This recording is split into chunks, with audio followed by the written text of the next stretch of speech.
Hola, welcome to Fan for Spanish Materials. Today's video is going to be about the verb estar, and it's a verb to be, one of our verb to be's, and estar shows personal experiences.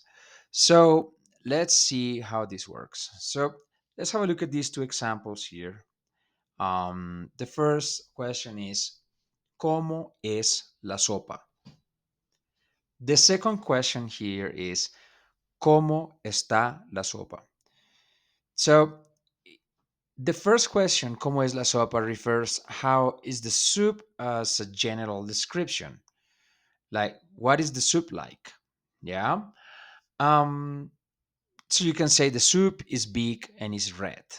Let's say it's a tomato soup. It's big and it's red. Good. That's you describe the soup like that. But ¿Cómo está la sopa? Is how is your experience? You tried the soup. So if you try the soup and I say, ¿Cómo está la sopa?, I'm asking you, how was your experience? And está reflect like the experience of it. ¿Cómo está la sopa? Then you can say, la sopa está muy buena or muy deliciosa. The soup is very good, it's very delicious because you tried it. Yeah. If you haven't tried the soup and I ask you, ¿Cómo está la sopa? Well, I mean, the correct answer would be no sé, I don't know, because I haven't tried it yet. So, ¿cómo está algo? ¿Cómo está algo means like how is this for you as the experience? Like how was your experience with this? So, yeah, another example. ¿Cómo estuvo la fiesta? So, la fiesta, yeah, is something that you can experience actually. It's a party. So, ¿cómo estuvo la fiesta? In past tense, ¿cómo estuvo la fiesta? How was the party? Your experience. Estuvo muy aburrida. Um, if you didn't experience the party, you couldn't say any of this. Yeah. Uh, Another example. ¿Cómo estuvo el viaje a Bolivia? The trip to Bolivia. How was the trip to Bolivia? Your experience. How was your trip to Bolivia? Estuvo increíble. It was incredible. That's your experience. You went to Bolivia. You went there. You did it. Yeah. So this this verb estar works to um, like to talk about your experiences. Yeah. So, and here is a clear example. ¿Cómo es el arroz? Let's say, which is the rice, or ¿cómo está el arroz? It's two different things. ¿Cómo es el arroz? El arroz es blanco y es pequeño. So the rice is white and small. That's a description of it. Yeah, you're describing it. But ¿cómo está el arroz? Then I need you to have the experience first. That I need you to have it to have some of the rice and eat it and try it, and then you can answer the question. El arroz está delicioso o está malo. No sé. Well, you can tell me many answers here. Now, el café está delicioso. You try the coffee and you can tell the person el café está delicioso to give a compliment about the coffee. So if you go to a cafe and you drink it and you like it, you can tell the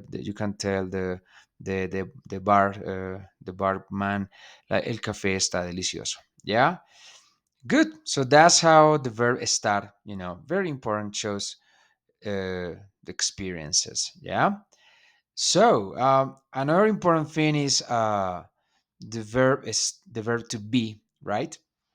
With the words good and bad. Um, so if you say, well, the first rule is that you can never use es bien, es mal. Yeah, this is wrong, and you should never say it. Es bien, es mal. Let's remember that bien in Spanish is an adverb, mal as well is an adverb, bueno is an adjective, and malo is an adjective. So um like the difference is like this is more like well kind of, and this is more like good. Yeah. Um, but let's have a look at this. Está bueno, está malo. Here we are talking about it is good, it is bad, but we are talking about your experience. So el viaje está bueno, la comida está buena, ¿ya? La, la cerveza está buena o la comida está mala, ¿ya? O el viaje está malo. Like your experience about this travel or this food is bad. So here we're talking about experience. Now, está bien, está mal.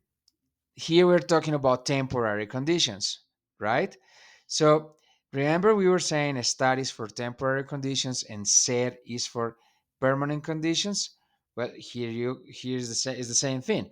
So está bien, está mal. It's like it's good or it's bad, but like it's temporary. You know, it's like it's not good now, yeah, or it's bad now, yeah. So this is what it means. And es bueno, es malo. This verb ser here, verb to be is the verb ser, and is for permanent things. So es bueno, la persona es buena. The person is good. It's always good. La persona es mala. It's a bad person. It's always bad. Yeah. And here está bien. Let's say for health.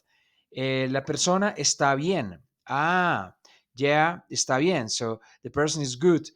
Yeah, because it's feeling well. Yeah, it's a temporary condition. O la persona está mal. The person is not feeling well. Is feeling bad. So here is temporary and here is permanent. So remember, es you cannot put it with bien and mal. Only está can go with bien and mal, and we use it only for temporary conditions. Yeah, only está can go with bien and mal. Yeah, es no. Yeah, we cannot say this. And bueno y malo go with es and está. That's not a problem. Yeah, and that will be like the concept, the big concept. So let's the temporary conditions and permanent conditions. We already talked about this before in survive level. So if something is good or bad, if it's temporary, you use está bien, está mal. If it's a permanent thing, you say es bueno, es malo. That's it. Good. Now we introduce a new thing here, which is experiences, where we use está, and then we're going to use bueno and malo, yeah, to describe your experiences, with things. So yeah, that's pretty much it. How to use the verb to be with good and bad. So you need to study this many times because it could be confusing. But to make it like easier, just when you're talking about your experiences, use está bueno, está malo. Just concentrate on your experiences. And when you're talking about temporary conditions or permanent conditions, just use está bien, está mal, es bueno, es malo. So just try to split it. Try to concentrate just in your experiences by using this thing here. Yeah. So how do you practice this? Easy. You're gonna go and have some food with somebody, with a friend or anybody you know. Um, well, your flashcards, of course, your writing if you need it. And then when you go and have food with somebody, you're gonna let the person try the food. And then you're gonna ask her, ask him how the food is. ¿Cómo está el arroz? ¿Cómo está la sopa? ¿Cómo está el postre? ¿Cómo está la cerveza? ¿Cómo está el pollo? Whatever. So, and by doing so, you're gonna get more like used to these sentences, like these expressions like ¿cómo está? And then you put the thing the person tried. So you can do this for now with food because it's something you do every day. But if somebody went to a party or a gathering or a museum or any experience, also ask the person cómo está o cómo estuvo in past tense also. You can change this for past tense. Cómo estuvo la fiesta, cómo estuvo el museo, cómo estuvo el viaje, ¿ya? Cómo estuvo whatever, ¿ya? So that way you're going to practice the verb está with, with the experiences. And you're going to hear the answers. Person is going to tell you, estuvo muy bueno. Estuvo muy bueno.